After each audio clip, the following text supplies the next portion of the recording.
3D Flamingo Set Acrylic Nail Art Tutorial by Hotpinkzebrapolish. Hi guys, in today's video I'm going to be showing you a set of flamingo nails that I did for Halloween, as well as showing off our cute little costumes. Right, so we are flamingos, or pink chickens depending on who you ask. So this is Melody's costume for her first Halloween.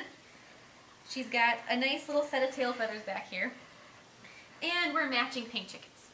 So this is what our first Halloween costumes are. I know I got a lot of questions asking what she was gonna be, so I thought I would show her off.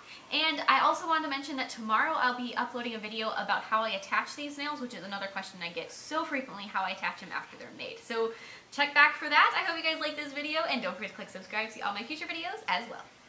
So to start with, I'm actually going to show you some new, it's like a little kit that I picked up. So that comes with a file that was 200 and 240 grit, which is the most common grits that I personally use. And then I have, it's two little dual Dappen dishes, which personally I found better for storing stuff than rather for Dappen dishes, because they aren't airtight, so whatever you have in there is going to evaporate if it's water, alcohol or something, or if it's monomer in there, it doesn't really contain the fumes so well. But if you're, like, I stored these little sets in the left and the right hand until I put them on, and that worked really well for holding them. And then this little circle glitter set that I have, and I used the pink ones, you know, for pink chickens in this video, and I really liked them. So here I'm going to start with the ring nail, and I used a shimmery white background color just to kind of make it so that the pink chicken itself really sticks out and shows up really well without having just a plain Jane white background.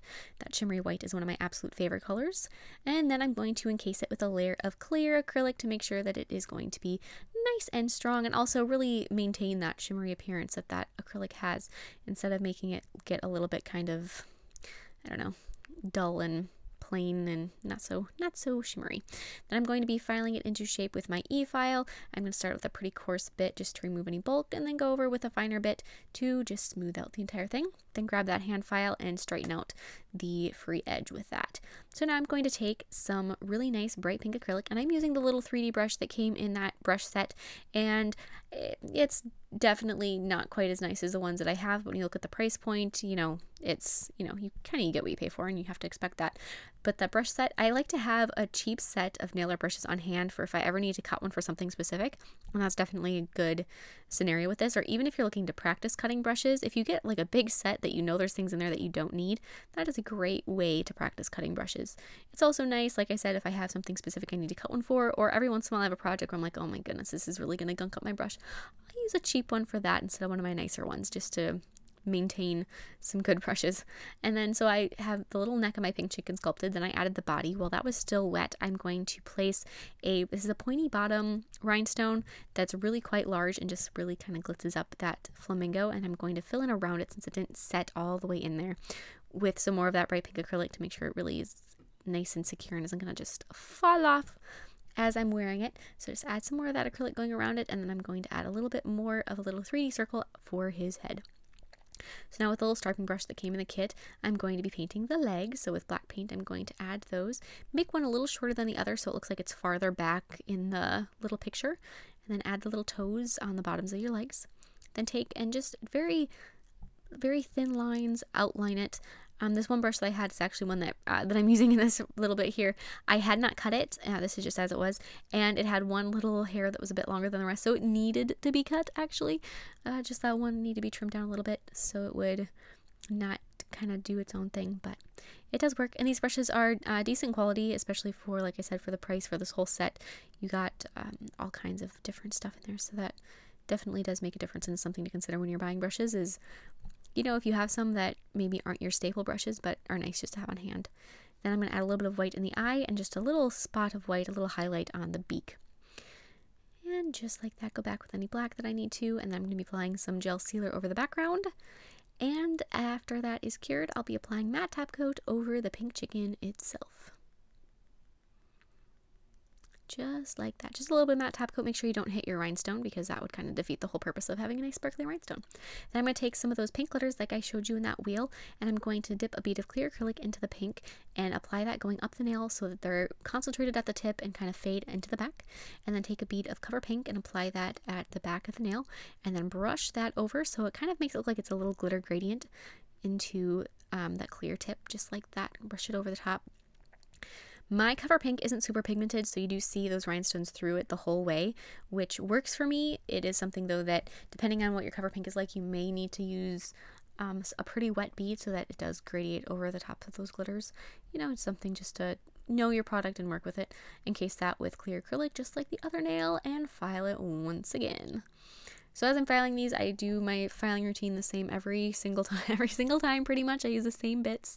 I'll be very sad when these ones need to go to the nail product graveyard, but for right now, I've been using those for about a year and I love them. And then I'm going to be applying gel sealer over the top of the entire nail, then applying some nail glue just along the cuticle area there and attaching a couple more rhinestones. One that is very similar, basically the exact same rhinestone to the one that I used inside the Flamingo. A couple more that are pointy at the back of it. Those ones that come to a point look so pretty, they're so gorgeous, but they're a little bit different to use, especially if you're applying them to a flat surface, not encasing them into acrylic. It's really nice to have and use a couple of them at the same time and sort of layer them together so that they kind of rest together and can seal in. So then on the middle nail, I took and I covered it with nail glue, and then I'm going to place down a pink feather and wrap that very tightly with some plastic wrap as it's drying. So just that you're gluing the feather down basically is what's going on there. Then I'm going to take a little scissors and a little manicure scissors. I'm going to trim off the extra feather.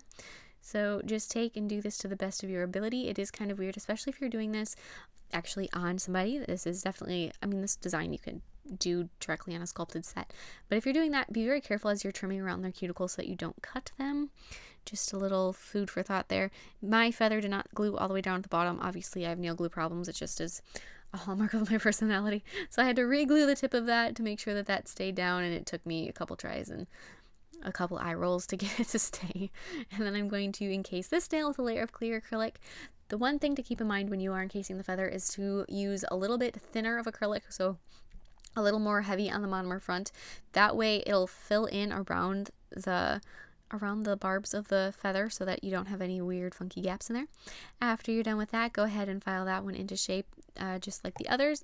This one you do have to make sure though that you don't that when you're encasing it, you may use 1 or 2 layers if your acrylic is thinner to make sure that it is strong enough. Since it doesn't have another layer of acrylic on it, you do have to make sure the clear is a little bit thicker. And then file the free edge. That's also going to get rid of any of those little fuzzy feather pieces that are left over. Apply gel sealer, cure it, and that one is done. So then for the thumbnail, I did a really gorgeous, this actually is my favorite nail out of the set, nice little marble with the shimmery white color that I used, the really hot pink color, as well as a it's mostly a sheer pink that's got some nice glitter in it. So it's white, pink, and pink. And I did a marble down the nail and just blended those colors together. I love the way this turned out. It's, like I said, it's my favorite nail out of this set. The one thing I really like about this is it almost reminds me of having like little stained glass with the bits of the clear pink that are in there, the sheer pink. Kind of just adds like a little clear window going through the nail here and there, which I really like. So just like that, then I'm going to be encasing it with clear acrylic just like the rest of them. This one, the same thing, as you're doing those marble nail background, you do want to use a little bit wetter acrylic than you may normally, and when you do that, it isn't going to be as thick, so you want to make sure that you encase it so it is nice and strong. Otherwise, it won't be nearly as long lasting as you may want. And like I mentioned, I am tomorrow posting a video or uploading a video that is going to be on how I attach nails. I get this question so often, and since I make all of my acrylic nails separately from my own nails or from somebody's naturals nails, I get a question constantly and about how to attach them permanently, how to attach them for just a moment, how to attach them if you just want to do them for a night. All of those questions I will answer in that next video. So if that's something that you've ever been wondering about, please check that out, and it'll probably be a video that I'll reference frequently in the future whenever I get that question. On the pinky nail, I started out with a layer of that really nice bright pink acrylic and encased it with a layer of clear just like the rest. I very rarely make a nail small enough for my pinky, and so I always use way too much acrylic when I do that, because generally I make thumb or index nails when I'm doing my little designs, so it's definitely different to work on one that's a size 9 and so small. File it into shape, apply gel sealer. Actually, that was no wipe gel top coat. Then I'm going to take some pink orange chameleon flakes, and I'm going to do a little gradient of those flakes going up the nail, and then applying a layer of gel sealer on top of that, sealing in those gorgeous little flakes. And that is it. I love the way these turned out. They were so much fun to wear with my pink chicken costume. I really enjoyed it. Just for a night though, they're a little bit weird for dressing a baby, so I did wear them very temporarily. I hope you guys like this, and please share your creations with me on Facebook or Instagram, and I'll see you in my next video. Bye!